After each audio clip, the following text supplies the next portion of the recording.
ओम भूर्भुवः स्वः तत्सवितुर्वरेण्यं भर्गो देवस्य धीमहि धियो यो नः प्रचोदयात्। ओम वंदे बोधमयं नित्यं गुरुं शंकररूपिणं यमाश्रितो हि वक्रोऽपि चंद्रः सर्वत्र वन्द्यते वन्द्यते। ओम मातरं भगवतीं देवीं श्रीरामं च जगद्गुरुं पादपद्मे त्वया स्थित्या प्रणमामि मुहुर्मुहुः। अक्षसिद्धिनवनिधि के दाता सब समर्थ गायत्री माता। आज रविवार है। आज सूर्य की उपासना के बारे में चर्चा करें। भौतिक रूप से वैज्ञानिकों के लिए सूर्य मात्र एक जलता हुआ आग का गोला भर है, जिसमें हीलियम और हाइड्रोजन की रासायनिक क्रियाएं चलती रहती हैं, जबकि सूक्ष्म स्तर पर ज्योतिष में सूर्य ग्रहों के अधिपति हैं और कारण स्तर पर ब्रह्मांड के केंद्र तथा इसके उद्गम। आध्यात्मिक रूप से सूर्य व्यक्ति की आत्मा है। वेदों में सूर्य को जगत की आत्मा कहा गया। आश्चर्य नहीं कि भारत में गायत्री महामंत्र के रूप में सूर्य उपासना इसकी आध्यात्मिक संस्कृति के केंद्र में रही है।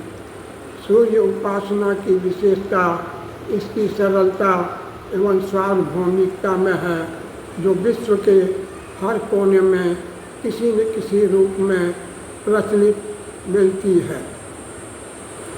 वेदों के अनुसार सूर्य की उपासना मनुष्य को हर तरह की अशुद्धि एवं पाप से मुक्त कर देती है। यह मनुष्यों को रोग मुक्त कर देती है। आध्यात्म असाध्य नेत्र रोगों का इसकी किरणों से उपचार होता है।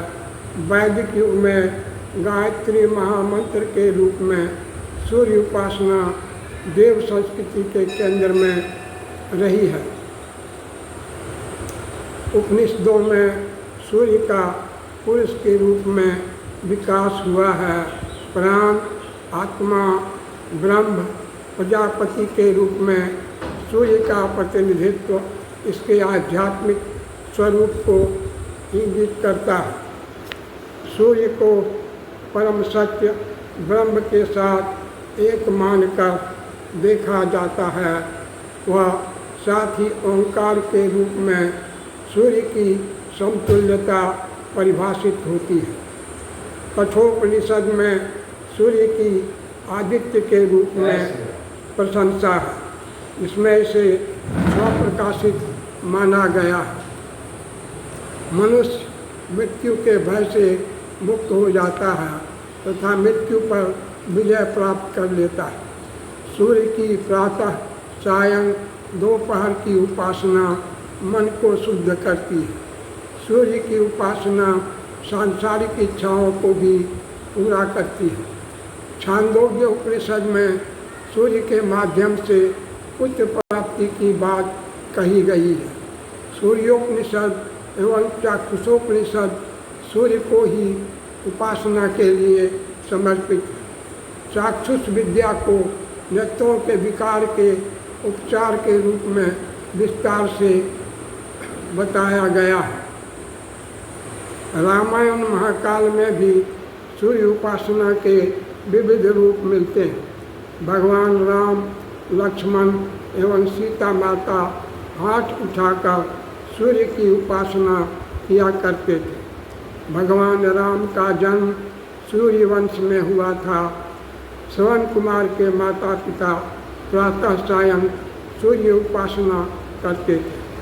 ऋषि अगस्त्य ने भगवान राम को रावण को परास्त करने के लिए आदित्य हृदय स्तोत्र का पाठ बताया था, जो सूर्य उपासना का एक उच्च स्तरीय प्रयोग था। इसमें सूर्य को ब्रह्मा, विष्णु और महेश से भी महान बताया गया है। रामायण के अतुलित योद्धा बजरंग बली हनुमान ने गुरु के रूप में सूर्य भगवान से ही आध्यात्मिक ज्ञान प्राप्त किया था। महाभारत काल के ग्रंथों में सूर्य उपासना जीवंत रूप में विद्यमान है। कुंती, द्रौपदी, कर्ण, संबंध, अरावसु उस काल के प्रख्यात सूर्य उपासक थे। वनवास काल में ऋषि धौम्य ने युधिष्ठिर को अष्टोत्तर शतनाम सूर्य स्रोत दिया था। यह पांडवों को भूख की पीड़ा से मुक्त रखता था। इसके प्रातः और सायं एक बार के पाठ से व्यक्ति की सारी सांसारिक इच्छाएं पूर्ण होती थी और अंततः वह मुक्ति का अधिकारी बनता था। भगवान कृष्ण गीता में कहते हैं कि परमात्मा ने कर्मयोग का ज्ञान सूर्य को दिया। तत्पश्चात सूर्य ने मनु और मनु ने इक्ष्वाकु को दिया और सूर्यवंश इस तरह आगे बढ़ा। माता कुंती से कर्ण का जन्म सूर्य भगवान के मानवीयकरण को दर्शाता है। पुराण काल में सूर्य मंदिर, सूर्य प्रतिमाओं, सूर्य तीर्थ, सूर्य भक्त, सूर्य व्रत एवं तप तथा सौर धर्म के व्यापक विवरण मिलते हैं। मत्स्य पुराण, ब्रह्मांड पुराण, पद्म पुराण में भी, भविष्य पुराण में भी सूर्य की उपासना का विराट चर्चा है। ब्रह्मांड पुराण में सूर्य को विश्व की सारी क्रियाओं का कारण माना गया। इसमें उल्लेख आता है कि दिन रात, माह, ऋतुएं, युग सभी उसी के कारण है। यह हर प्राणी का शक्ति स्रोत, सारे ग्रहों का नियंता और सृष्टि पोषक है।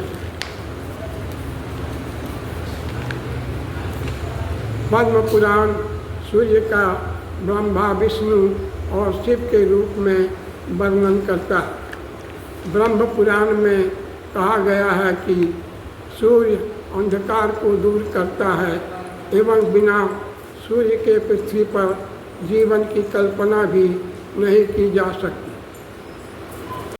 श्री कृष्ण के पुत्र सांब के कुष्ठ रोग का उपचार सूर्य उपासना द्वारा हुआ था। 8वीं सदी में कश्मीर का मार्तंड मंदिर और उड़ीसा का कोणार्क मंदिर सूर्य उपासना के महत्वपूर्ण केंद्र रहे।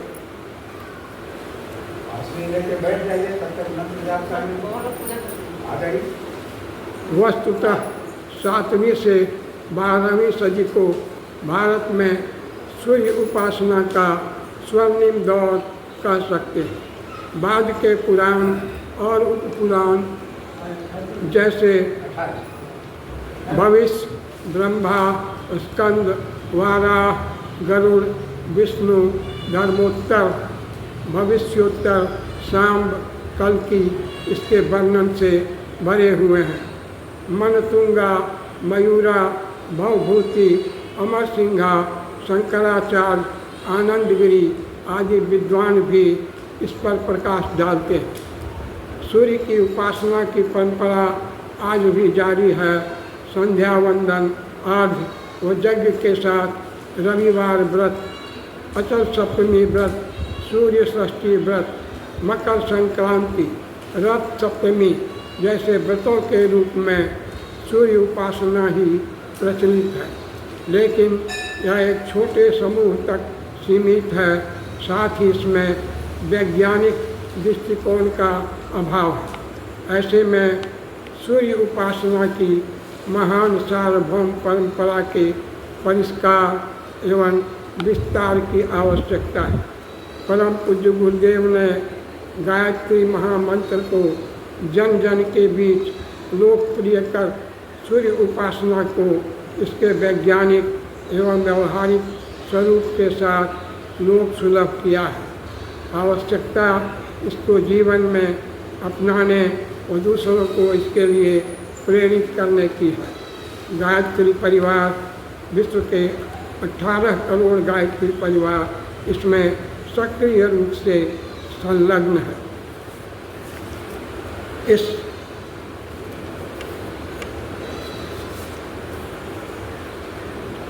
ये सूर्य